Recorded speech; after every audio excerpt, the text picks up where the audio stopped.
നമസ്കാരം. കുവൈറ്റ് ദുരന്തത്തിൽ മരണമടഞ്ഞവർക്ക് അന്ത്യാഞ്ജലി അർപ്പിക്കുകയാണ് കേരളം. ആദ്യം പ്രധാന തലക്കെട്ടുകൾ കാണാം.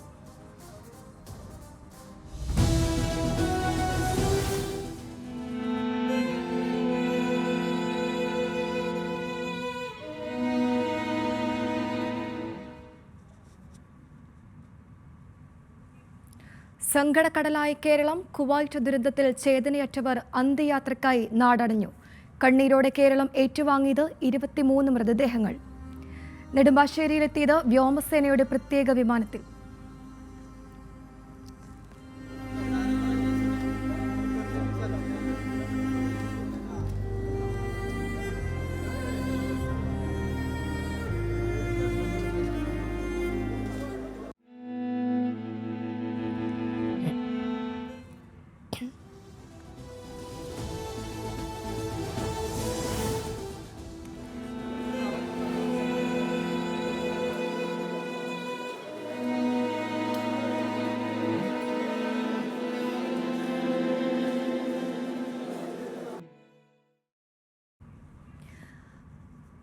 അന്ത്യാഞ്ജലിയേകി കേരളം. മൃതദേഹം ഏറ്റുവാങ്ങിയത് മുഖ്യമന്ത്രിയും കേന്ദ്രമന്ത്രിയും അടക്കമുള്ളവർ. നെഞ്ചകം തകർന്ന് ഉറ്റവർ.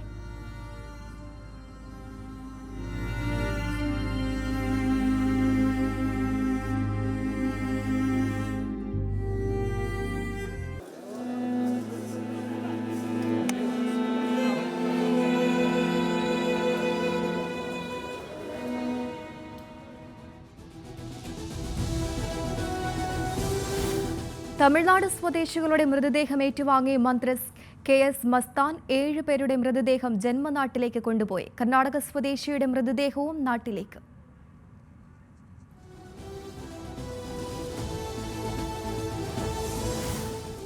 കുവൈറ്റിൽ മരിച്ച ഇന്ത്യക്കാരുടെ മൃതദേഹങ്ങളുമായി നെടുമ്പാശ്ശേരിയിലെത്തിയ സൈനിക വിമാനം ഡൽഹിയിലേക്ക് മടങ്ങിയ വിമാനത്തിൽ 14 മൃതദേഹങ്ങൾ. മരിച്ചത് ആന്ധ്രാപ്രദേശ്, ഉത്തർപ്രദേശ്, ബീഹാർ, പഞ്ചാബ്, മഹാരാഷ്ട്ര, പശ്ചിമ ബംഗാൾ, ജാർഖണ്ഡ്, ഒഡീഷ, ഹരിയാന സ്വദേശികൾ.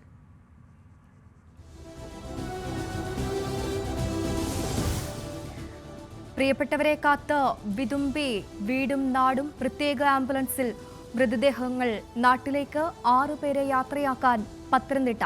കൊല്ലത്ത് 4, കോട്ടയത്ത് കണ്ണൂരും 3 പേരും മണ്ണോട് ചേരും. സംസ്കാരത്തിനൊരുങ്ങി തിരുവനന്തപുരം, ആലപ്പുഴ, തൃശൂർ, മലപ്പുറം ജില്ലകളിലെ നാട്ടുകാരും.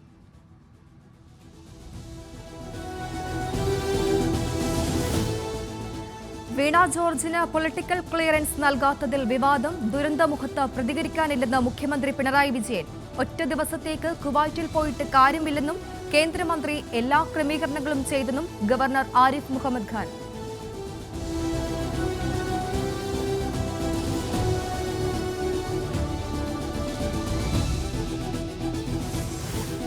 മുഖ്യമന്ത്രിയെയും സർക്കാരിനെയും പിന്തുണച്ച VD സതീശൻ. വീണ ജോർജിന് പൊളിറ്റിക്കൽ ക്ലിയറൻസ് നൽകാത്ത കേന്ദ്ര നടപടി ദൗർഭാഗ്യകരം. കേന്ദ്ര സർക്കാർ തെറ്റായ സന്ദേശം നൽകുന്നുവെന്നും VD സതീശൻ.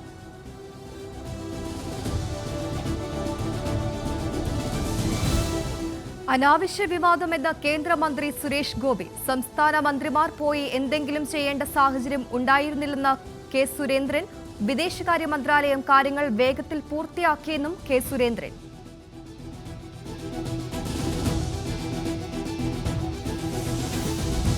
അപകടത്തിൽ അതിയായ ദുഃഖമുണ്ടെന്ന് KG എബ്രാഹിന്റെ മക്കളായ സിബി എബ്രാഹിമും ബെൻസൺ എബ്രാഹിമും. തൊഴിലാളികളുടെ കുടുംബങ്ങൾക്ക് 8 ലക്ഷം ധനസഹായം നൽകും. കുടുംബങ്ങളുടെ സംരക്ഷണം ഏറ്റെടുക്കും. കമ്പനിയുടെ ഭാഗത്ത് വീഴ്ച സംഭവിച്ചിട്ടില്ലെന്നും പ്രതികരണം.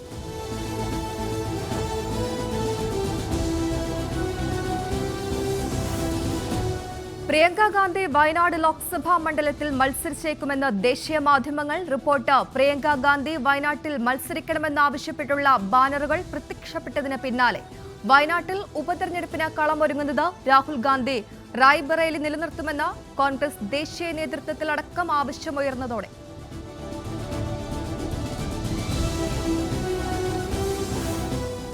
വീട്ടുകാർക്കൊപ്പം പോകാൻ താൽപര്യമില്ലെന്ന പന്തീരാങ്കാവ് കേസിലെ പെൺകുട്ടി. മൊഴി നൽകിയത് നോർത്ത് പറവൂർ ജുഡീഷ്യൽ മജിസ്ട്രേറ്റ് കോടതിയിൽ. യുവതിയുടെ തീരുമാനം അംഗീകരിച്ച് കോടതി.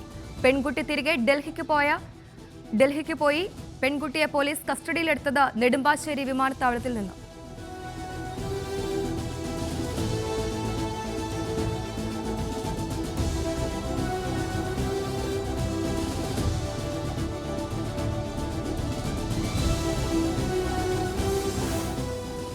ഹജ്ജ് കർമ്മങ്ങൾക്ക് തുടക്കം മിന താഴ്വരയിൽ തീർത്ഥാടകർ പ്രവേശിച്ചു തുടങ്ങി. ആദ്യനാൾ തീർത്ഥാടകർ താമസിക്ക മിനായിൽ. ഹൈടെക് സംവിധാനങ്ങളുള്ള മിന റെസിഡൻഷ്യൽ ടവറുകളും തീർത്ഥാടകർക്കായി തുറന്നുകൊടുത്തു.